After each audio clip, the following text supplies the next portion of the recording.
Our goals for the year, MLB jersey fiasco, and more. Let's do it.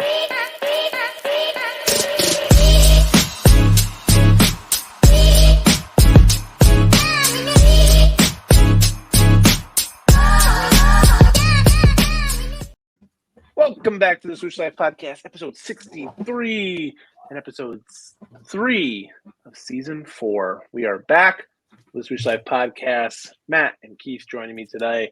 And we got a fun one, a little bit of our miscellaneous episode. We're going to talk about our goals for the year. We're going to talk about MLB.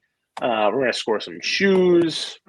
What else we got? Maybe some bargain hunting, talking about like going out to those outlets, maybe a little Ross or Burlington finds. We're just going to talk about a little bit of everything today. But how you guys been? How's it going? How's life? Great. Everything's been good. Episode 63. Maybe I have for one of my goals a 63 round in me this year. I don't know. Ooh, that would be amazing. That. I'd probably fall over. Nice. I'd probably fall over and stop playing golf if I ever shot it. What is your lowest round, Keith? Funny is just my lowest round number wise is just a 71, 1 under. Multiple times. Yeah, multiple times. I've never got 60 or anything like that. I don't play enough. I wish I did, but 60 would be, on the list of 69, 68, something like that would be a good goal this year, but haven't hit it yet. Matt, how are you doing? Dang, I'm pretty good. I did my did a demo event, did a fitting event for TaylorMade, and I got to tell you guys, I had a couple no-shows. I had a break and no-show. It's by appointment, and I was like, okay, I usually have a rule, like I don't like to swing and like get sweaty or get like, into it. And I was like, you know what? I've been dealing with the back all winter, have not swung the club at all, which was not part of my winter goals. So I was like, you know what? Let's just get a couple cuts in. And I don't know if I'm the only Midwest golfer. And look, I'll say it again. If you live somewhere warm where you get to golf once a week all year long, like if you're not scratched, if you're not scratched, like I don't get it. Like I have to relearn golf. I could not get the ball. It's like I was just learning again. I was like, what is going? Like I'm like, I know I don't have a glove. It was ugly. So I'm gonna have to temper expectations here for my 24 goals. But I feel you. There ain't gonna be no 60s. Maybe on a 9. I won't be there either, Matt. Different. So that's fine. Yeah. I think weather's changed a little bit this past week. It's been nice. It's been cold. I'm just itching now. Now we're getting under we're into March and now the Masters only a month away ish. Florida swings here, API this week. So I think it's just starting to creep in. I think I was already sending these guys like Masters ideas, stuff like that. We always hit it hard for the Masters. Obviously, it's one of our favorites. I think I teased this on the last episode, and what a great episode it was when we had Jacques Slade on, Cousteau, and but we got a little, Justin Whelan back on the podcast for our Masters episode this coming up in a couple weeks. So always nice to have him back on, and maybe some others on soon. So we're just going as it goes, but we love what we're doing. Podcast is always fun to do, and this should be a good one. So let's get right into it. Let's talk about some maybe personal goals that you guys have this year. Like it could be for the podcast, it could just be for yourself at work or anything like that. But what are some personal goals? And we're friends here, so we want to help each other, hold each other to these goals. You know what I mean? I think it's one of those things where we're a community, and I want to go back at the end of this season and see how we did. Right? Doesn't have to be anything crazy. Give me one, maybe personal goal this year. For you guys. Well, personal or Keith. Keith. I'll just jump right in there, But personal goal with having 2 little girls at home now, and the 1-year-old is running around like crazy, and the 4-year-old is going on 14. It feels like it's nuts. It's just just have those moments, me personally and my wife and everything, to have those moments with the kids a little bit more.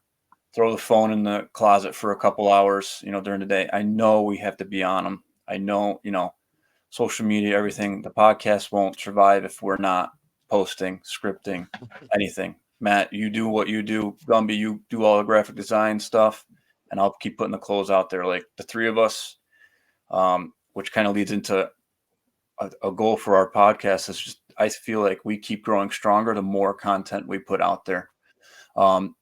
More we can grow outside, of just like Nike Golf and Nike, throw some other things in there, other brands and stuff like that. It's going to come down to that, the way we see Nike moving right now. So with us growing as a podcast, I don't know, get innovated. Nike's always said, think of new ideas we can do around majors, still give the people what they want with golf and the Nike stuff that they want. I feel like we'll never stop doing that. So I feel like that's a good thing, and grow, build relationships. Matt, you do a great job with this, building relationships outside, behind the scenes, everything like that. So I think we have a good team here. I think that's a good goal for all of us to just keep doing what we're doing. Yeah. Well said. My goal is to kick Nick Spears in the nuts, right in the nuts. Oh, I forgot that one. Oh my God! I was all serious and everything, and then you do that to me. Oh my goodness! Just it's it. And then give him a big hug afterwards. That big. All right. Anyways, no. Sorry, I'm not good. I'm not good person at all. I'm not a good person. I'm not.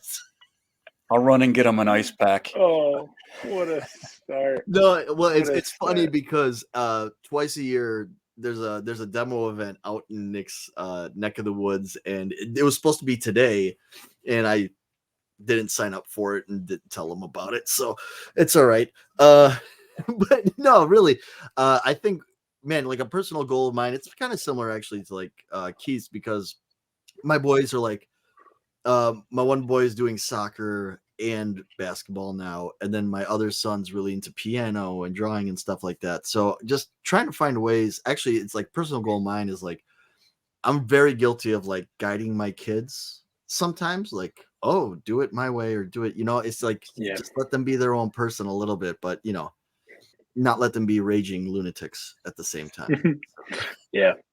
Right along my lines too. It's golf and personal. Personal is growing this podcast. Like, I think I streamlined some stuff and what we're doing, and you see a new look with everything, and it's fun keeping it like fun. I think we always have fun in the early season, and we get a little bit later, and we kind of get like, that burn out a little bit, and so just trying to keep it fun and light, and just be the nuts that we are, as Jordan Rogers calls us. You know what I mean? Like, we're uber wild about what we like, and just having fun with it, and not caring if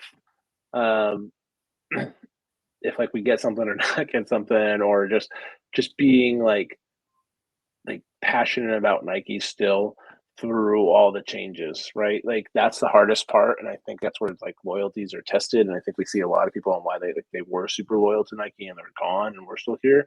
But also being like open to like everyone else and what we're doing, in a sense of like that people are going to leave and people are going to still be around, so that, and getting a golf club in my 16-month-old's hands, I just think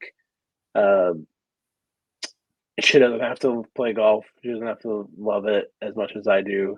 But why not? She's pretty coordinated, and you just never know. So it's going to throw one of those plastic clubs in, put a ball down, see what happens, and go from there. But forever and for always, keeping it fun for her on a golf course if we start playing or anything like that. It's always just keeping it fun. It's never about anything else. So, and just enjoying that time. It's going to be a hell of a summer with her running around.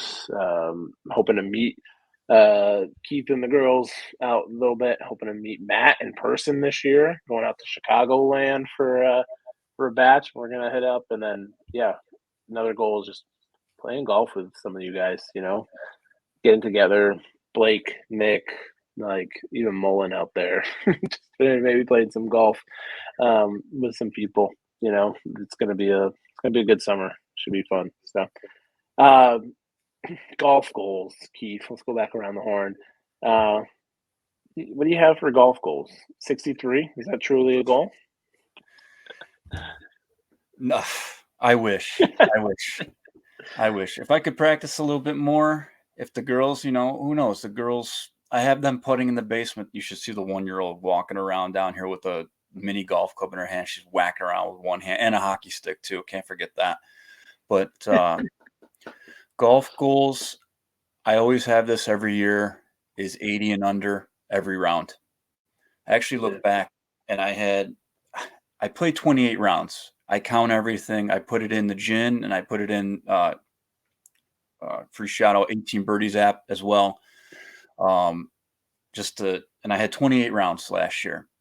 Probably not a lot for me being such a big golf guy and, throwing the scriptings out there and everything like that.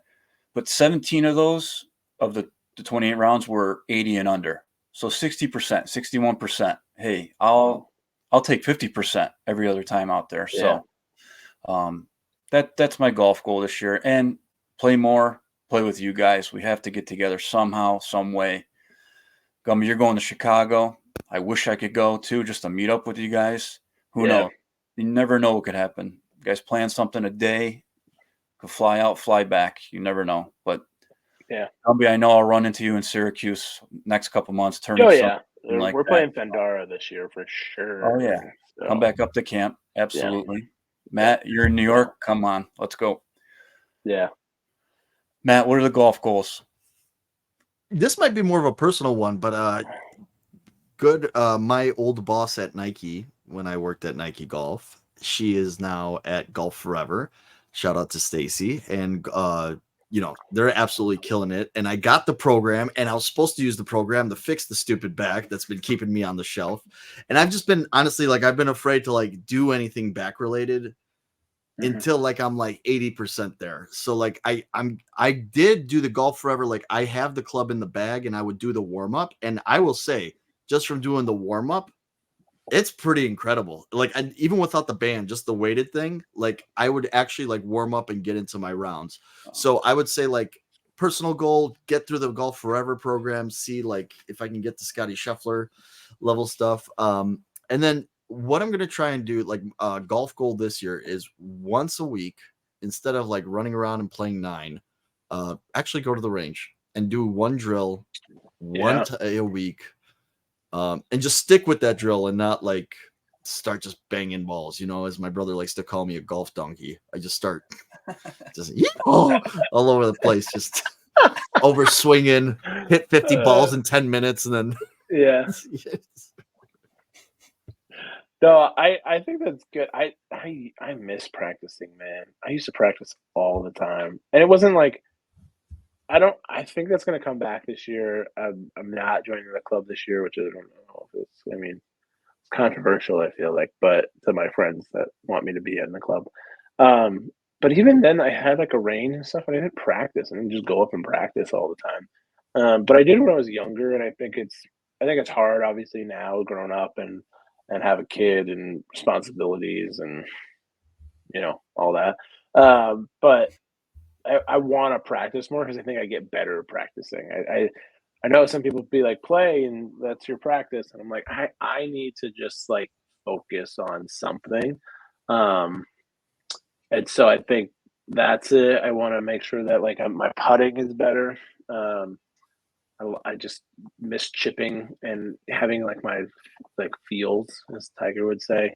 So last year was 5 rounds under 80. I hit 3.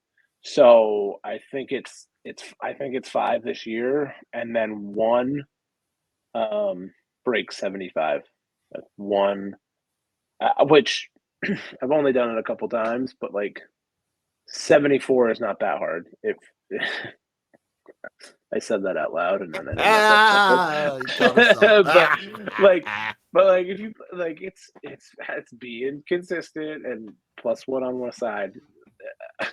I still like now I'm chuckling even more, but it's possible. I've done it. I've gone like a under round 9, under par 9. Like I've gone, so like it's possible. But so a break 75 and then 5 under 80. And I think I'd be really happy if I can do that. I wrote these down too. So what was it? What are the other ones were there? There's one more I thought. Yeah, I think just teach Collins too. And I said golf 50 times, 9 or 18. Now that is doable because I play in a league 18 to 20 times, like a year. So that's 18 nines, So you're like almost you're third of the way there. So and then it's just golfing and stuff. But Yeah. I want to play more 9 holes. Because I feel like sometimes I get really stuck into like only playing 18. And then you feel like you don't play, but like just go play 9 holes, then you at least got out and did something. So yeah, I think that's it. I'd like to do all the other stuff too, is make more birdies and make less bogeys and hit the ball longer, farther, boilerplate goals. So I know. I'll tell you about like hitting the ball longer. When I got into that, when I started banging the ball, right? Like, I was like, oh, ball speed's not as bad as I thought it was going to be. And then I started seeing my old ball speed. And I was like, okay, what if and then it started like my contact point was just like off and like I was losing speed like super quick. And I was like, oh gosh, stop being an idiot. And true story, I had this guy, he comes in and really good player. He comes in and he's like, look, I got my old sessions on the TrackMan here. Do you want to review them? I'm like, no, I work with the swing that you come in with right now today. Right. And, we'll compare your old one to your new one. And all of a sudden, like he caught something because now the TrackMan in a lot of these clubs, it's so advanced. Like it's not like 10 years ago where even the club pro like didn't know what the numbers should be. Like the club pro knows what the numbers should be for your swing path. He knows what it should be for your irons, what it should be for your driver. And this whole clientele is like hyper aware of every number on the TrackMan. And the guy got stuck. He's like, I am never out to in. How am I out to in on my swing right now? And it just like, it kind of like ruined the session in a little bit, but that's okay. Yeah. He wanted to figure that out. And, I'm not on commission. I don't need to sell every single time or whatever it is. You know what I mean? But it's just, sometimes you get too aware of the numbers, right? Like you think about those numbers way too much. And that's what I was thinking. So my other goal I was thinking of, and you guys tell me if I'm wrong here. Other goal I was thinking of was like, just go out and play and be an athlete, right? I played hockey, I played tennis, I played basketball. Just do that. But then like I talked about practicing. So if I like, I guess is it mutually exclusive or is it not the same thing? Like if I practice one drill every week, like, but then turn it off and go to the course on the weekend. No, but I think that's like it's something that almost I alluded to in the last episode about like Rory's one of the best like exhibition players because he just kind of it's all muscle memory and stuff, and then he just turns his brain off and he goes. And so I think that the application of the range session brought to a course is only beneficial if you turn your brain off and play, because in theory that stuff should come with you, right? Like you should have, it starts building the muscle memory, what you need to do, and then if you turn your brain off. But if you're thinking about what you did on the range and trying to emulate that in your swing after you've just piped one down the thing, and you're going to probably chunk that approach shot or something like that. So I think I always love the range to get me my feeling and like knowing that I'm doing the right thing and putting something on path, but then I go out and I don't try and think about that. Like I'm very much this year in the swing, my own swing. And I did see someone said like, yeah, that's all good and well when you have a good swing, but if you have a shit swing, go get it fixed. You know what I mean? But last year I found something with the driver on a step through and I started stepping through on a driver, like on the whole thing, and like the whole body, whole right leg, like swung through. I swear, every single time I remember to do a step through, I hit that ball far and I hit that ball straight. And because it was just like actually squaring the hips because I wasn't getting stuck behind something, it was actually like actually coming through. So I'm like, geez, like people don't teach a step through, but like go look at Scotty. Scotty's feet are a mess. The dude's number one in the world. So It's the golf forever. I'm not And the Scotty ones. sponsored, Scotty not won. sponsored. Please sponsor us, Golf Forever. I just think it's one of those things where like I'm gonna try and like not worry about the optics of my swing and more worry about the score that it is bringing me, hopefully. When It's is hard to Air do. Max week, by the way? 3/24. Okay, just want to make sure. So we do Air Max Yeah. week, then Justin Whelan, right? Sorry, this is the way my brain I think thinks. that's what- Everyone. yeah, This is what that's they what have I'm to saying. deal with, everyone. Me Yeah. just jumping from Random topic to topic. on the podcast. I brought up the other day. Like, what are we gonna do for the Masters? I'm like, right before we were doing other things. Well, I think golf needs April to come. I think golf needs the Masters. I don't know. I just feels like it's going to bring. And you know what? I forgot to mention this. I think golf. I know we talked about it with Jacques and stuff. Full swing. The full swing. March 6th. Yeah. It'll be We're out on the cusp. We should be. It's like tomorrow, ish, right? Yeah, the week, Arnie Palmer week. Yeah. But I feel like that more eyes are going to watch that now because it's on Netflix. How many people have a Netflix account? People are going to watch that because they're sick of watching all the, Bachelor and Bachelorettes and, Love is Blind stuff. Like, the reason why I say that is because that's on my TV every night. So I found, on Full Swing, I found 3 episodes watchable. The Brooks episode, the Thagala, like half of the Thagala one, because like him and his dad are cool. Like the other guy that was in there, I was like, whatever. And then the Brooks, Tony. and then the Tony episode, right? Like, how many watchable episodes do you think you'll get out of Full Swing this time? I mean, I definitely did not watch as much, and we don't see Tony in previews. We see Rory. I think the Ryder Cup ones will be really good. There's 2 for the Ryder Cup ones. So I think they'll be really good. Yes. Actually, so we were recording this always before we launch the podcast. So it's as you're listening to this, go watch Full Swing. It's out today. So which is cool. So I mean, I don't know. I think we get 3 to 4 watchable ones, and then the rest is filler. But Brooks is back, DJ's back in it too. So it's interesting. I think I'm intrigued to see how they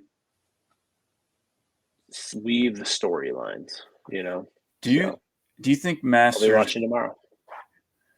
I know you guys kind of looked at me a little bit, if everybody watched on YouTube, but like the Masters, April, like we need it to come. Everybody loves, watching the Masters. I lost my train of thought, but do we need the Masters or do you think it tracks outside golfers when people know that the Masters are coming on? It's on everywhere. I don't know. I feel like people outside of golf are aware of the Masters, right? Like people know, like, it's Masters week. My husband's going to be watching, or we have a watch party, yada yada. I just thought, my thought was, this is where I thought you were going with it. The Players Championship should just be earlier. Like, can we move the Players Championship before Augusta? Like, as a good. It is now. Is it now? Yeah, or is it just after? Okay, all right. No, it's Players and golf sucks. I'm sorry. It used to be the schedule. It used to be Mother's Day in May, and it wasn't, and so it was in May, and now it's beforehand. And that's why it's been. Does it need to be before Arnold? Do we need it like even earlier? It's just not like as warm in Florida nowadays. It feels like. I know, but that you got to have it in May then, which they don't want to do, right? Like, so they've already moved it. They're already wearing rain pants, right? They're already wearing. Well, I think that's the hard part too. Is like, here's my thing. It's like if we want Tiger to play more, which I don't know anymore, like the schedule is not conducive to having Tiger play more. If you had Masters and then you had if you had the players earlier, then maybe you get last week's former Honda, which is Cognizant now, it's they were saying Tiger may play because he withdrew from the Genesis, but he's not playing in that. He used to play in the Arnold's a lot, but now he's probably just going to play in the Players. And so then Players and then Masters and then maybe in one in May, but really it's then we get US Open and stuff like that. And for me to see Tiger actually be competitive at the Masters, I need him to play a little bit more than one round before it, or one tournament before it. And, I don't know. So it's just a wasteland outside of Waste Management, pun intended. Yeah. Arnold used to be something, it felt like, and I'm not saying that's Arnold weak and everything, and I love Arnie, and my dog Arnie, but I just I remember I used to be working at the Dome, and we were in the doldrums of February, and it's in March, and it's cold here and just awful, and I'm just watching the lacrosse game in the Dome, and I have to wait for the other team was having a tailgate party into the Dome, and I was watching it, and every single time I remember looking up and it was Arnold Palmer week was on TV, so I just sit there and watch Arnold Palmer on the Dome TVs, waiting for these people to get up, and then it was or Honda or anything like that. I feel those the Florida swing used to be it was the the snake pit, the bear trap, then API, and it's just I don't know. I think a lot of that stuff is kind of gone by the wayside. We do the the elevated events or and stuff like that. Just kind of change the way that. Does the elevated event thing even matter to non-hardcore golf weirdos like us? No. And to be honest, the only thing the elevated event gets us is now Cousteau on the cut, which is that's true. Yeah, awesome. So on Golf Channel after those, but that's it. I don't know. Okay, so I guess honestly, we get better fields, but I can't tell the difference now between a better field and a regular field. But is it a better field without the live guys? And I guess that's the other thing. Without the live guys, is this stuff more boring? No, but it's just it's a fractured. You know what? That's my goal. I want live in PGA to just. It's a lost. Golf is lost right now, and I think that's what I was trying to get at, Matt and Gumby, with this Florida swing. I just feel like golf will take off again once the Masters hits, kind of thing. But then we're just tennis, right? And we're just waiting for the first major, and we're only waiting for the majors. Yeah, it's just the way that, like you saying, it kind of has been fading away year after year, and it's just this is what we're leaning into now. But yeah. So. Wah. Sorry, guys. Yeah. I mean, that's just the way golf schedule feels like right now. And I get excited for the Arnold. I would have been more excited if Tommy had been the one to put on the cardigan. I mean, that guy rocks a cardigan like nobody's business, right? Yeah. But again, it's the whole. I guess the only thing that might be worse is MLB uniforms. Great segue. I agree right now. The funny thing, so if you guys don't know, MLB uniforms are done by Nike and Fanatics, and they've changed the template that they have been using for the past couple of years to something new, something a little bit more, I don't even know what to call it, different. Advanced. I guess. But some of the biggest things is that lately is some see-through pants because of the material, which, to be quite honest, I've seen the see-through stuff for a couple of years because of the way that the photo shoot lighting happens, but kind of seeing it on field is a little bit different.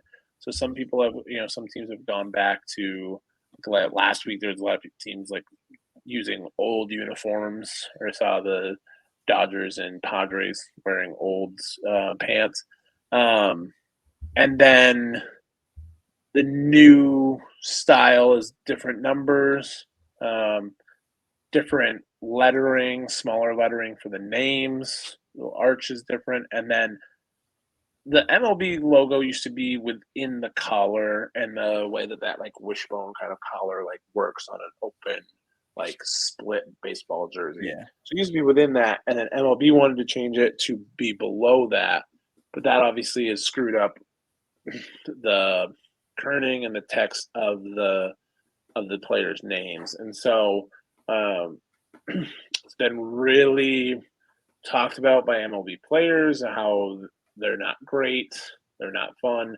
I saw something again last week that like Guardians, the Cleveland Guardians, 2 players wearing 2 of the new uniforms with the same uniform with 2 different sleeve cuffs. So that's like inconsistent. And then there was a tweet last week as well that was a player holding up his actual jersey, and then Fanatics being like, oops, looked like you got the wrong one. Let us figure it out. And it's like, nope, that's like a real jersey. And even the Fanatics like customer support team thinking that it's not good, which is funny because they're the distributors and everything this year. So that's kind of the background of these MLB jerseys. Guys, your thoughts, and is it just another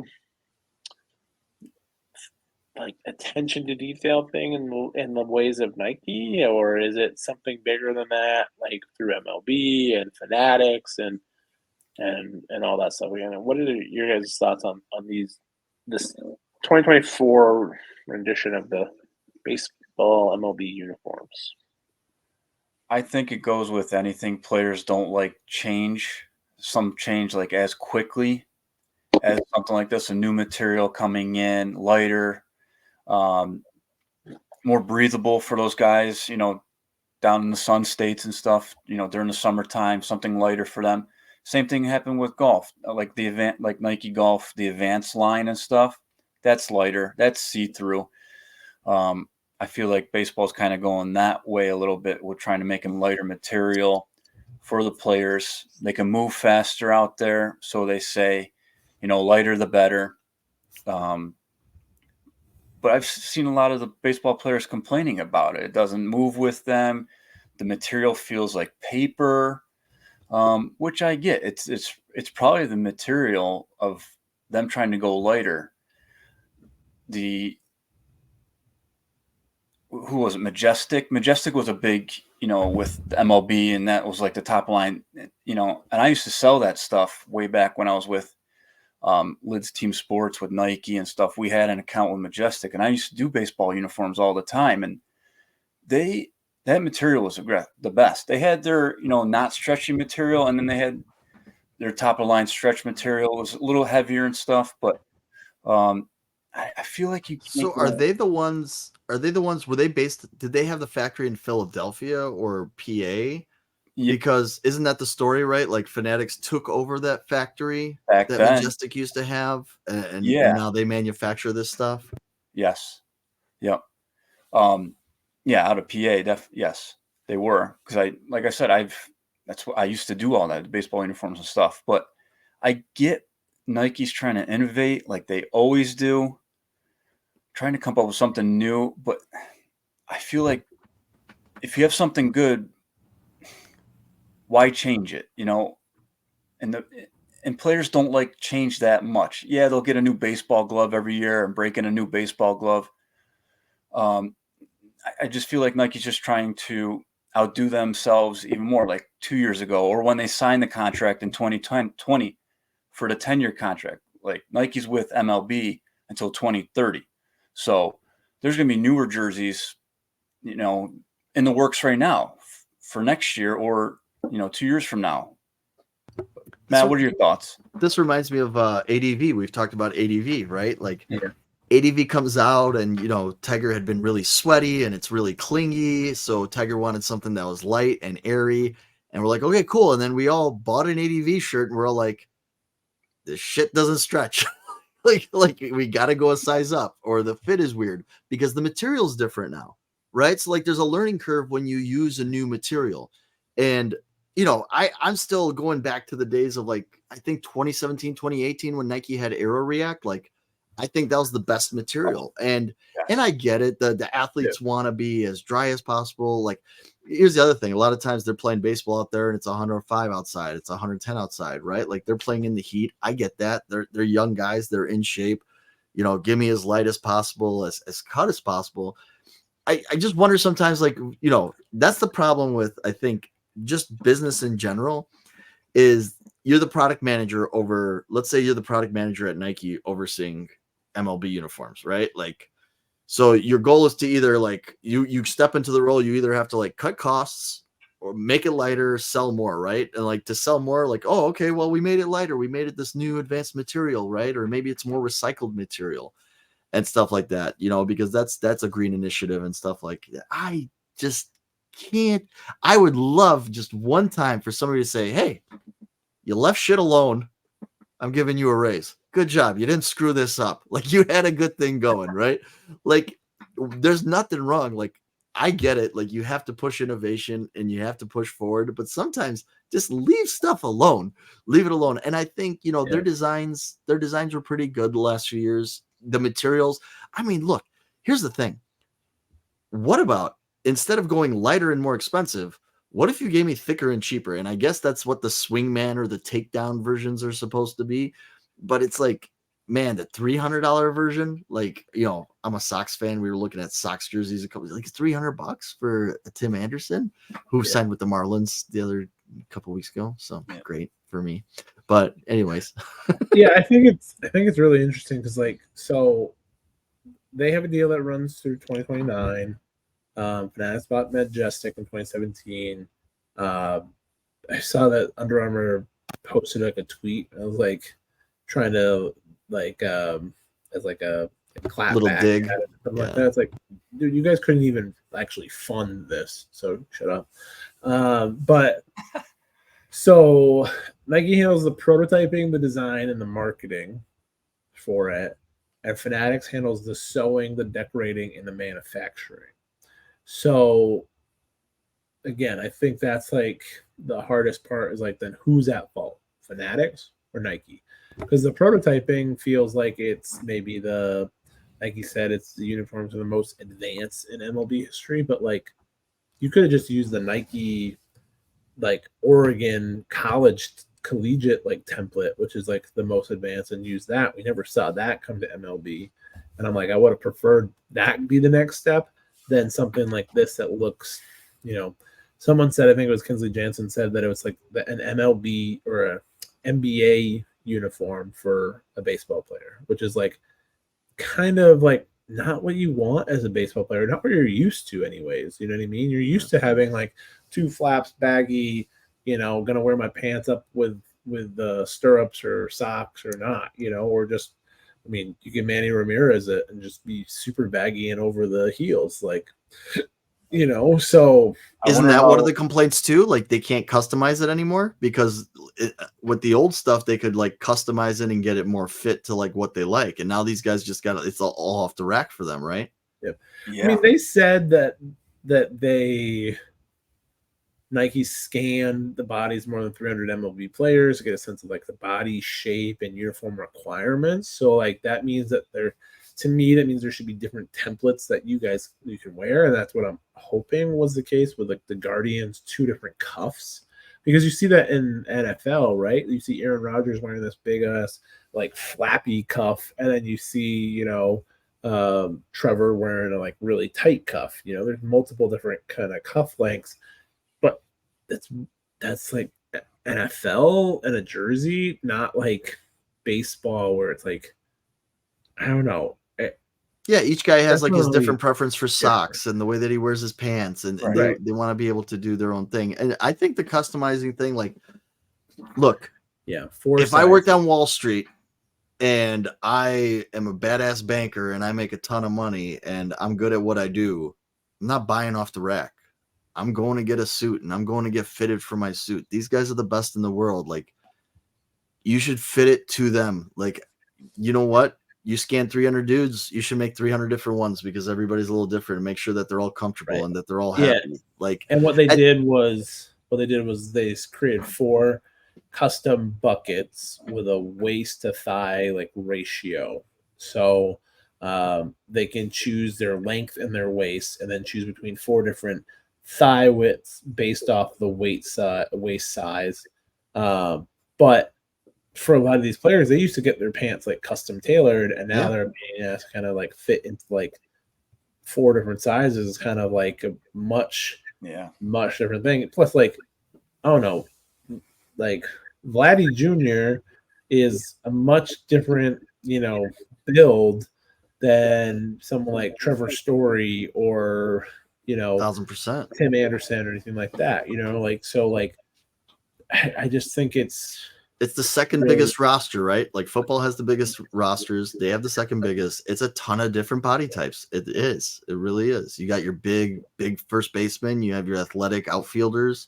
It's a different build out there. It's going to be good to see how durable it is too with these guys sliding around. They're making this material lighter, thinner. If they're doing see-through stuff, is this stuff going to rip when they're sliding around and stuff? Yeah, it's hard to tell. They're saying that they test it. They're saying that the pants are the same weight material. Oh, truthfully, I saw photos that they go back to like 2012, and the way that like at these photo shoots, the way that they light it, it's always been see-through. So, but yeah, I agree. Like even just like you're sliding on you're sliding into home, and like the tackle 12 rips off. Different, like to me also a baseball team has to be about like a lineup too, right? Like when it overlaps and buttons down, because it's still a button down in most of these, like it needs to be the right material that then laps perfectly. So like when you see Dodgers, you don't see Doogers. You know what I mean? Like, you know what I'm saying? Like, so did you as a kid ever own like the authentic jersey? Like when we were kids, right? Like there was the screen printed, and then there was like, the really expensive sewn on stuff. Yeah. Like, did you guys ever NHL jerseys? Yes, I had. Yeah. Fighting strap, everything. Everything was sewn in, and what? Crazy. With everything sewn in and stuff like that, the jerseys were heavy until like Adidas took over a little bit and they started doing the Addy Zero stuff. Yeah. And going that route. But with NHL, they're going Fanatics next year or the year after. Yeah. So it's like. With a hockey jersey though, it's nice to have like the authentic super thick one because you wear it to the ice rink where it's cold inside. Yeah. I wear it during like pickup skates and stuff, an NHL jersey, with the guy's name on the back. You guys remember when Adidas did the sleeves on the NBA jerseys and LeBron ended up ripping it? Yeah.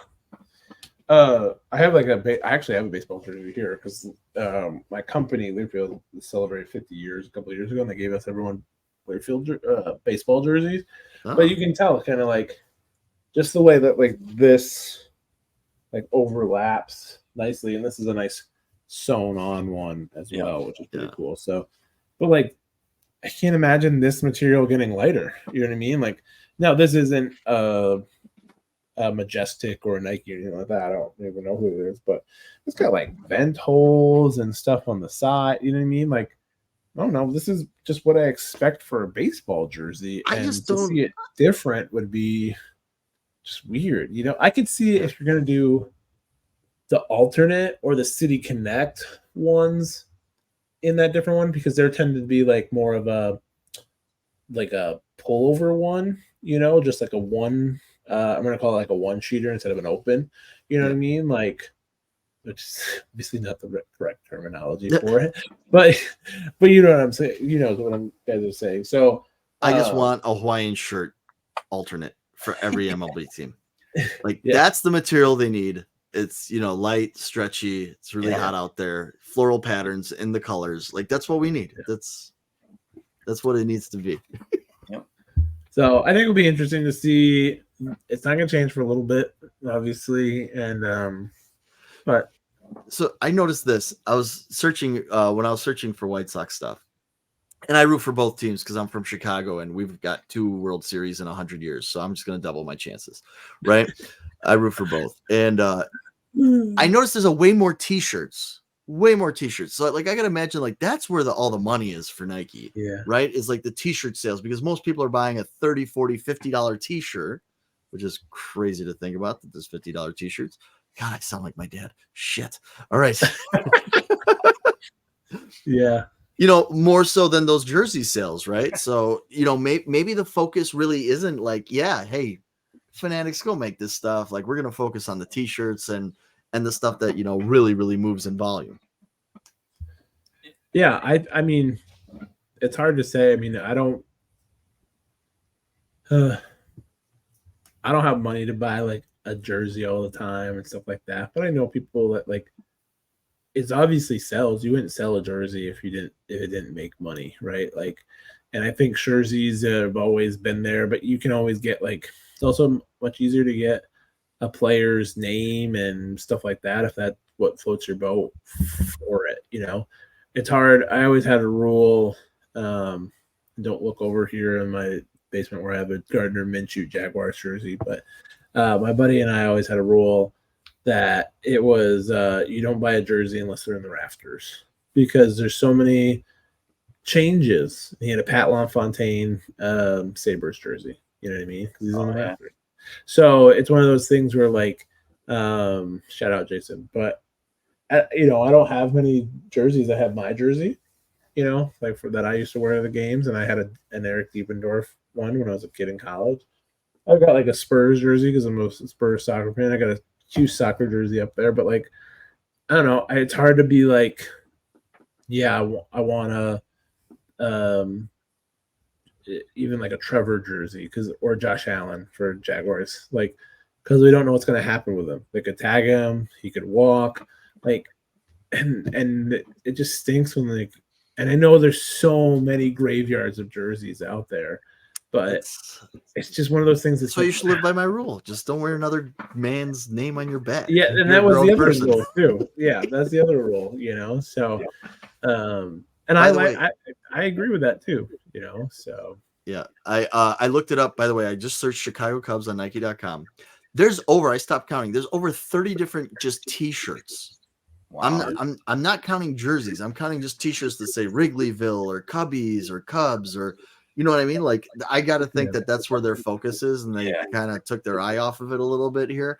But they'll figure it out. They'll figure it out by opening day. I mean, luckily we don't have to wear the players' pants. Yep. I agree. Speaking of pants, picking up some pants. Have you found any good pickups lately at the outlets? By the way, I pride ourselves on our transitions. Just FYI, I think our segues are phenomenal. I hope you guys all appreciate that at home as well. So, but Keith, you go weekly to a Burlington to try and find some stuff. You found anything? And Matt, you're probably the king of the Nike outlet store.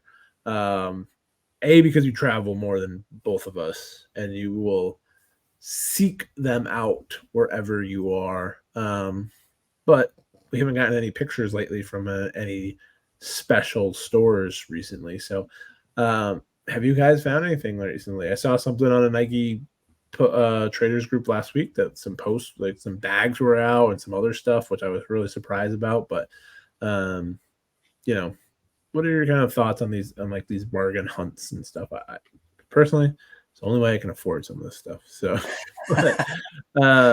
true. Have you guys found any pickups lately? I usually go around I probably hit up 5-6 Burlingtons weekly, if not every other week. But I do love when Matt sends the text when he's out everywhere that outlet. Especially with the T-Dub clearance stuff. I'm like, yep, I'll take the sweater. Yep, okay. Just to have it, just to put it with the collection. You never know. Here, okay, cool. Yep, here's my money. But I find some random things once in a while. And I kind of see a pattern with Nike, whoever the buyers are for Ross's or Burlington, and I find golf stuff in Burlington. And right now you'll find, if you go in, you'll find Victory Tour 3s, the black black version. There's a couple Roshis out there as well, Roshi colors. And you come across once in a while, like I'll pick them up once in a while. I'm not like big with reselling and stuff. I like to have it, or if somebody needs it, like I'll text you guys. I know we talked about a couple times, Matt, getting stuff. Sometimes randomly they'll have custom athlete stuff. Like, who was this for? Like, this was for somebody, maybe it was on the tour van or something, and or it could have been anywhere, but buyer got a hold of it. It wound up in a Burlington or a Ross's, and inside it has custom athlete. I came one across a couple of days ago. It had the tour swoosh on the front and on the back tag. So it's cool to come across those things. And those are the things like I kind of like snag up, or, let you guys know that I found something like that, or I'll reach out to a couple other buddies. Hey, you want this? And you can't beat the price either. So, but nothing beats Matt traveling and getting that text with pictures of 40% red sign. Coconut. He got me this, the Cubist, teal shirt from last year, polo shirt, and now I'm looking for the coconut milk version of that, which was the yellow coconut version. So stay on the lookout, people. I'll have to do a weekly outlet report. So I get the itch, especially here in Chicago. I think I've talked about we do have one clearance store in the Chicago area. I try to go once a week if I'm not traveling. If I am traveling, I look for the clearance store. I skip the factory outlets. Clearance is where it's at.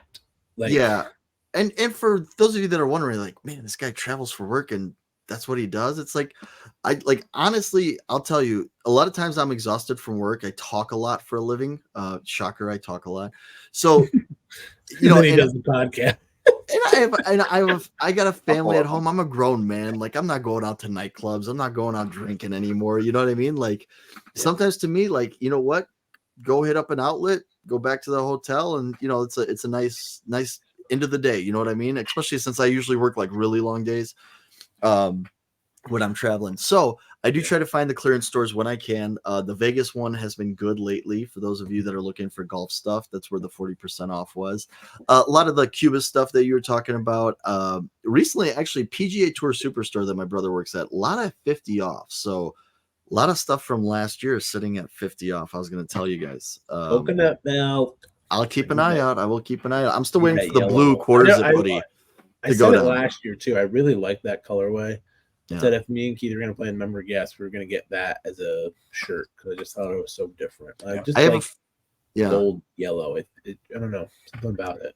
I have to figure out the pattern though, like when the new golf stuff starts hitting, because we have a lot of the 1-1 stuff. I'm still seeing the stuff right now. So like from the ones that I'm visiting, I'm still seeing stuff from Q3, Q4 of last year. I have not seen like the new blades drop in there. I think those are the ones I really want is the new blades. I'll probably pick up multiple colors of that, or once I see a sale on Nike.com. That's the other thing. Like Nike.com usually has some decent deals, but they're nothing like an outlet deal. Right. Every once in a while, there's a one in Wisconsin that I hit up in the middle of nowhere, Johnson Creek.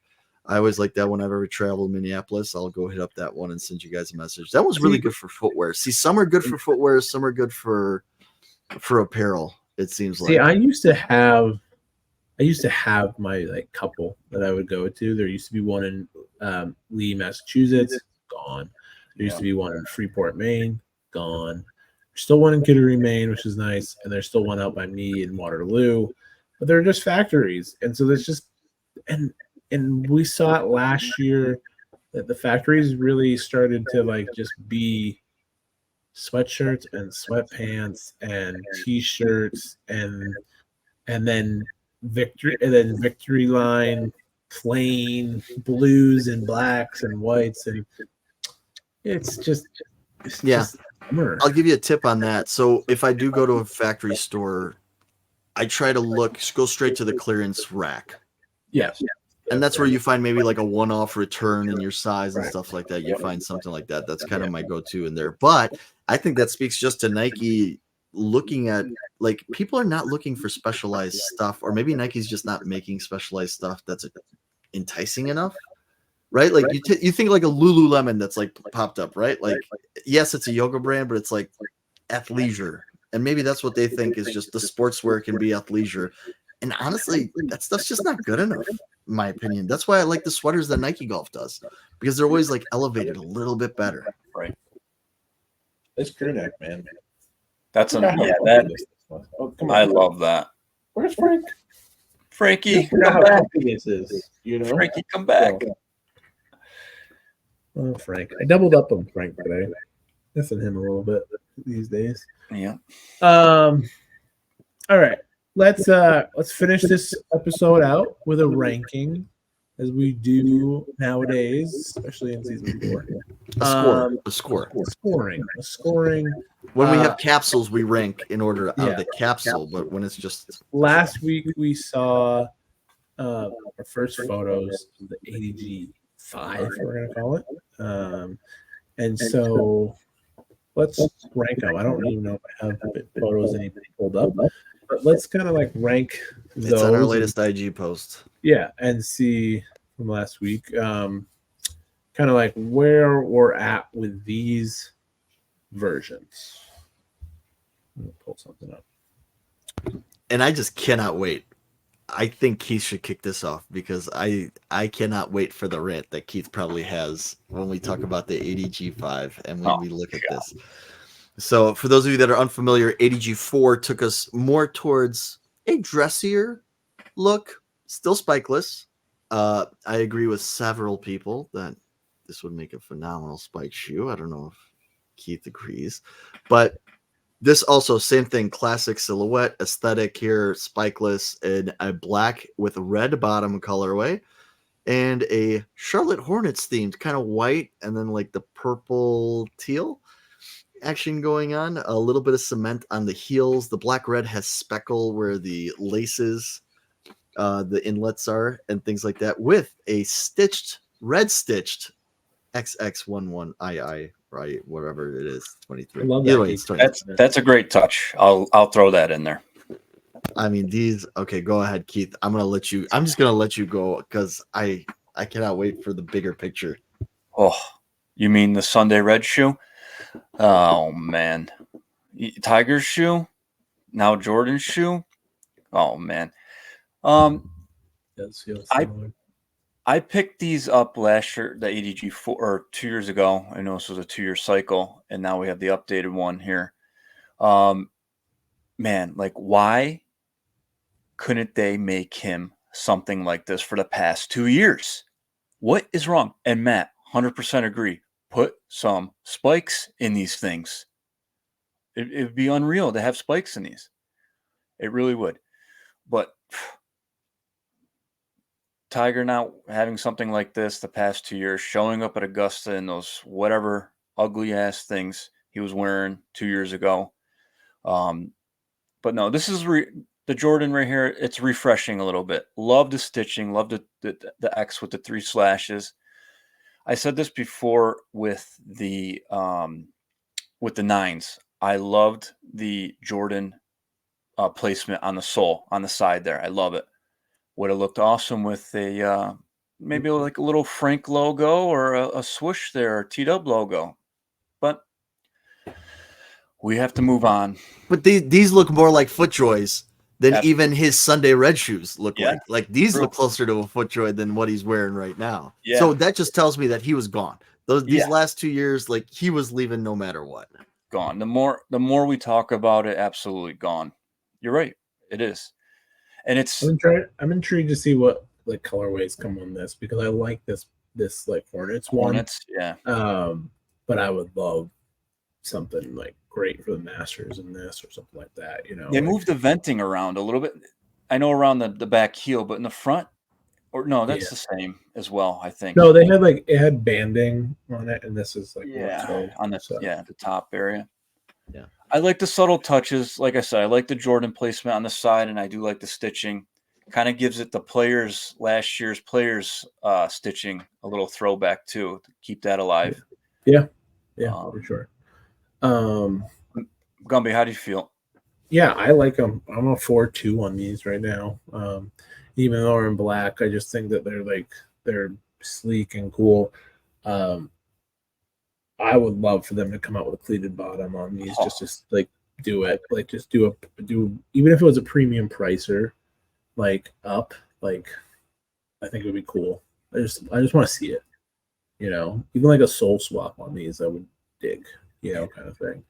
Is that we're looking at it online right now at our posts and stuff, but if we go to the back heel again, is that a little jab to Tiger with the red stripe down the back of it? You think they leaked it maybe to make some people didn't think that they right there. Oh yeah.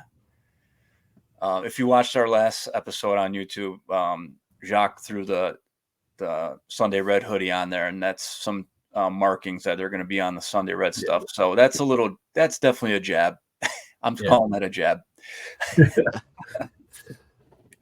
Oh, that's good. So you're 4.2. Keith, what were you? Yeah, I forgot the score. I'll do. I like them. I do. I got the first ones when they came out, the 4s. I loved them. I got them in the French blue and the black and the Chicago red right there.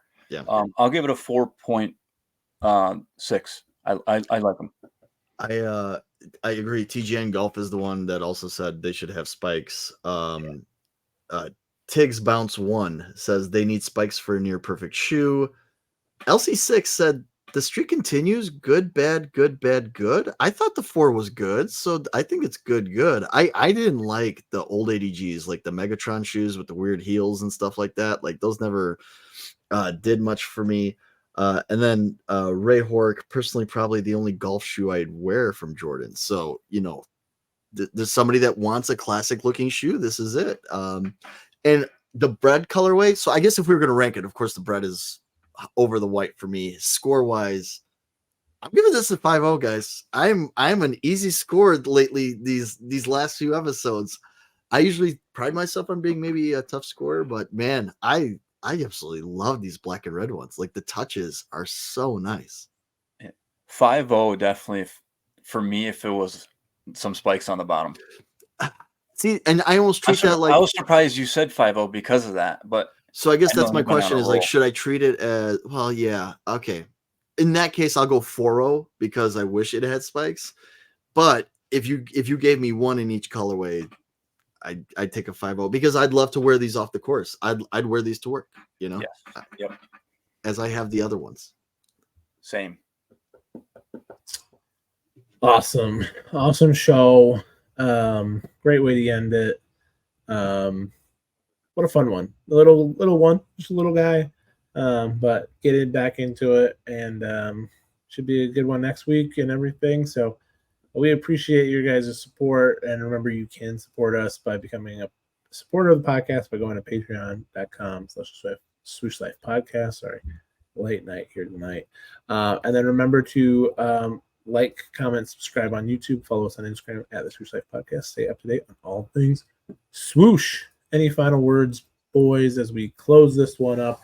I'm only closing this quickly because I can hear my baby screaming right now and probably need to run. But other than that, any final words for episode 3, season 4? No, Arnold Palmer week. Hopefully some good golf. Last good couple closing holes there. I'll be watching. Yep. I think all of our personal goals were kind of to be better dads. So go get that baby, Gumby. Yes. All right. For the Swoosh Life Podcast, that's been Keith, Matt, and Gumby. See you in the next one. Bye. Make sure you follow us at the Swoosh Life Podcast on Instagram and TikTok. And support us by going to patreon.com/Swoosh Life Podcast or at podcasters.spotify.com. And make sure you're watching us on YouTube. Subscribe, like, and leave a comment. Swoosh Life Podcast. And always listen to us on Spotify, Apple Podcasts, Google Podcasts, and more. Swoosh Life Podcast.